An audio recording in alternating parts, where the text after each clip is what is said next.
We went to the University of Washington to find out.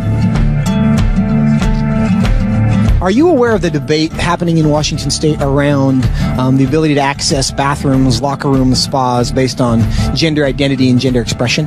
I think people should be able to have access to the facility. I think bathrooms could and potentially should be gender neutral because there doesn't need to be a classification for differences. I think people definitely should have the ability to go into whichever locker room they want. I feel like at least public universities should do their best to accommodate for those who do not have a specific gender identity.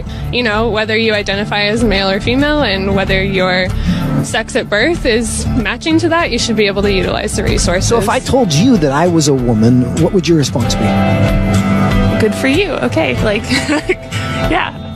Nice to meet you. I'd be like, what? Really? I don't have a problem with it. I'd ask you how you came to that conclusion. If I told you that I was Chinese, what would your response be? I mean, I might be a little surprised, but I would say, good for you. Like, yeah, be who you are. I would maybe think you had some Chinese ancestor. I would ask you how you similarly came to that conclusion and why you came to that conclusion. I would have a lot of questions just because on the outside I would assume that you're a white man. If I told you that I was 7 years old, what would your response be? I wouldn't believe that immediately. I probably wouldn't believe it, but I mean, it wouldn't really bother me that much to go out of my way and tell you, no, you're wrong. I'd just be like, oh, okay, he wants to say he's 7 years old. If you feel 7 at heart, then then so be it. Yeah, good for you. So if I wanted to enroll in a first grade class, do you think I should be allowed to? Probably not, I guess. I mean, unless you haven't completed first grade up to this point and for some reason need to do that now.